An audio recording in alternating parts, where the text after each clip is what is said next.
नमस्कार बाळांनो, आज इंग्लिशचा पेपर झाला आणि पेपर बऱ्यापैकी सोपा होता. दरवर्षी पद्धतीने जो का पॅटर्न आहे तसा आलेला आहे, काही टफ नव्हतं. पण आता सायन्सच्या विद्यार्थ्यांचा विचार करायचा झाला तर त्यांची परीक्षा आता सुरू होते, कारण त्यांच्याकडे फिजिक्स, केमिस्ट्री, मॅथमॅटिक्स आता लागून लागतील पेपर. पण काही विद्यार्थ्यांचे मराठी आणि हिंदी आहे, त्यांना काय ऑप्शनच नाही आहे, त्यांनी मराठी हिंदी करावंच लागेल. त्याच्यानंतर त्यांना फिजिक्सचा करायचा आहे. पण आजकाल काय आहे, मराठी हिंदी सहसा मुलांचा नसतोय. IT, कम्प्युटर सायन्स, इलेक्ट्रॉनिक्स हे 3 विषय येतात आणि ते 3 विषय आल्यामुळं त्यातला कुठला तरी एक त्यांनी ठेवलाय आणि त्यांचा मराठी किंवा हिंदी तो निघून गेलाय. मग त्या मुलांना आता बऱ्यापैकी वेळ मिळतोय. मग तिन्ही मेजर विषय लागलायत.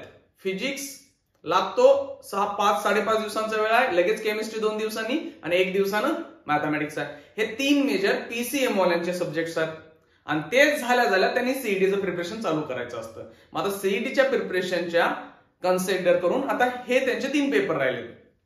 ओके, मी असं अज्युम करतोय की मराठी हिंदी आहेत, त्यांनी ते मराठी हिंदी करायचेच आहेत, मग ते फिजिक्सला जाणार आहेत. पण मी IT, कम्प्युटर सायन्स आणि इलेक्ट्रॉनिक्स आहे अशा विद्यार्थ्यांसाठी मॅक्सिमम 90% विद्यार्थी ते आहेत आज. मग त्या विद्यार्थ्यांनी काय करायचं आहे की आज समजा आपला 11 फेब्रुवारी आहे की पेपर पुढचा 17 फेब्रुवारीला आहे. कुठला आहे? फिजिक्स. ठीक आहे, वेळ किती राहतोय? 5.5 दिवस आहेत. जर का तुम्ही 5.5 दिवस जे मिळाल, तुम्ही म्हणा 5.5 दिवस कसं, उद्यापासूनचे 5, पण आजचा पण अर्धा आहे की आज 2 वाजता पेपर संपला, 2:15 पेपर चालू, 2:10 थोडे येऊन खाल्ला पिल्ला झोपला, 6 परत अभ्यास करायला बसताय. 6 ते संध्याकाळी 12, कमीत कमी 4 ते 5 तास अभ्यास होईल. मग अर्धा दिवस मी तो पकडतोय. सगळे 5.5 दिवस फिजिक्स साठी देऊ नका बाळांनो, कारण का जर तुम्ही सगळाच वेळ फिजिक्सला दिला तर केमिस्ट्री लगेच 20 तारखेला आहे, म्हणजे 2.5 दिवस मिळणार आहेत. यावर्षी 1 दिवस एक्स्ट्रा मिळालाय. ठीक आहे, त्यामुळे ह्या 5.5 दिवसांमध्ये 2 ते 2.5 दिवस काय करा, केमिस्ट्री करा. 2 ते 2.5 दिवस तिथं मग तुम्हाला जो सेक्शन करायचा असेल, जो टफ जात होता, कुणाला इनऑर्गॅनिक जातोय, कुणाला ऑर्गॅनिक जातोय, कुणाला फिजिक्सचे न्यूमरिकल, फिजिकलचे न्यूमरिकल वगैरे जे काय येत आहेत ते जातील. मग आता तिन्ही केमिस्ट्री मधला जो टफ जात होता किंवा तुम्हाला थोडंसं लक्षात ठेवायला वेगळा वाटतोय, वेळ लागतोय, त्यांनी काय करा, 2-2.5 दिवस करा. काही मुलं म्हणतील आमचा मॅथ्स पण वीक राहिलाय, मग मॅथ्सचा थेरम वगैरे आठवत नाही. ठीक आहे, ह्यातला आज पूर्ण दिवस बसून किंवा उद्या दुपारपर्यंत त्यांनी काय करा, यातला 1 दिवस किंवा आजचे 5-6 तास किंवा उद्या सकाळी 12 वाजेपर्यंत दुपारी, सकाळी 4-5 तास आणि आजचे 4-5 तास त्यांनी मॅथ्स करा. म्हणजे मी 1 दिवस पकडतोय, त्यांनी मॅथ्स करून घेतला. जर मॅथ्स वीक असेल त्यांनी, कारण का मॅथ्सला पुढे गेलो ना, इथं 1.5 दिवस राहिला चेक, कारण 20 तारखेला केमिस्ट्री झाला, 22 तारखेला मॅथमॅटिक्सचा 21 दिवसाची एक सुट्टी आणि इथला अर्धा दिवस. मग ज्या मुलांचा मॅथ्स खूपच वीक आहे त्या मुलांनी काय करायचं आहे, आज संध्याकाळी आणि उद्या दुपारी 12 वाजेपर्यंत, आज संध्याकाळचे 4-5 दिवस 4-5 तास आणि उद्या सकाळचे 4-5 तास अभ्यास करून 8 ते 10 मॅथ्सचा करून घ्यावा. मग ते क्लिअर होईल आणि उद्या दुपारपासून मुलांनी केमिस्ट्रीला हात घाला. मग केमिस्ट्री किती 1.5 दिवस करू शकताय, 1.5 किंवा 2 दिवस, आणि देन राहिलेले 3 ते 3.5 दिवस फिजिक्स करा. कारण जर तसं केला तर टाइम व्यवस्थित मॅनेज होईल. कारण जर सगळे दिवस किंवा आज 1-2 दिवस झोपून काढला सुट्टी आहे म्हणून, तर ह्या पुढच्या केमिस्ट्रीचं आणि मॅथ्सचं पूर्ण शेड्यूल बिघडणार आणि तिथं टेन्शन वाढणार आहे. त्यामुळे 5.5 दिवस दिलेत, त्यातला 1 दिवस जर मॅथ्स वीक असेल तर करा, नसेल मॅथ्स वीक, बऱ्याच मुलांचा मॅथ्स स्ट्रॉंग असतो, ती मुलं काय करतात, सोडू दे, 2 ते 2.5 दिवस केमिस्ट्री करणार. केमिस्ट्री थोडासा वीक वाटायलाय, विसरल्यागत वाटायलाय, तर 2.5 दिवस केमिस्ट्री करून घ्या, 3 दिवस फिजिक्सला मिळतील. काही मुलांचं केमिस्ट्री ठीकठाक आहे, त्यांनी 2 दिवस केमिस्ट्री करा, 3.5 दिवस फिजिक्स करा.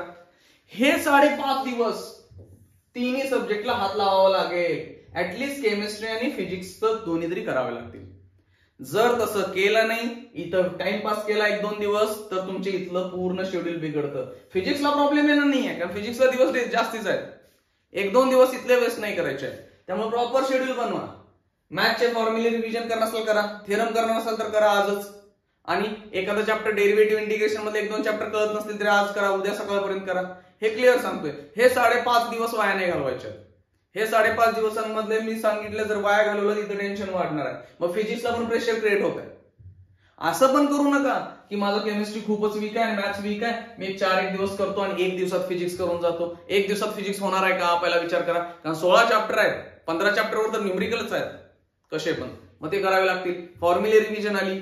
आता याच्यावरती न्यूमरिकल कुठले करायचे आहेत किंवा पेपर कसा असेल त्याचा व्हिडिओ मी उद्या सकाळी देतोय तुम्हाला, की बाबा फिजिक्सच्या न्यूमरिकलचं काय करायचं.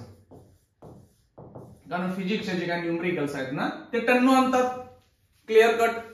मग त्यातले कुठले न्यूमरिकल्स करायचे आहेत. कारण जर न्यूमरिकल थोडेफार जरी कळले, 2-4 जरी सुटले पेपरला, तर थेरी लिहिण्याचं टेन्शन कमी झालं आणि न्यूमरिकल आउट ऑफ मार्क्स पडतात. मग हे पण बेस्ट आहे.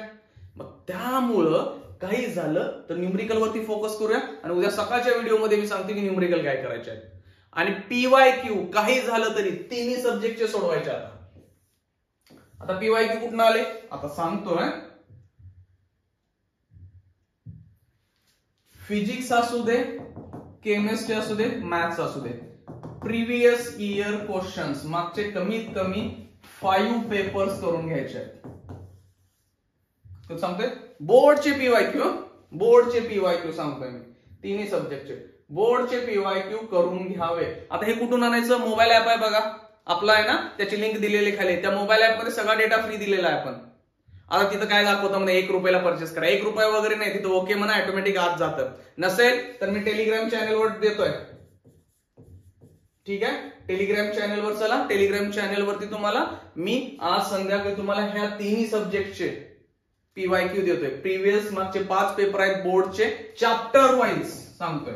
असं पण नाही आहे, चॅप्टर वाईज PYQ देतोय की फिजिक्सचे 16 चॅप्टरवर त्याच्यावरती थेरी क्वेश्चन्स काय पडले. प्लस फिजिक्सला आणि टन्नू आलाय. काय फिजिक्सचं टेन्शन आले तर 158 क्वेश्चन्स आहेत. टेलिग्राम वरती आहेत बघा. टेलिग्राम चॅनलची लिंक पण आहे डिस्क्रिप्शन बॉक्स मध्ये, बघून घ्या.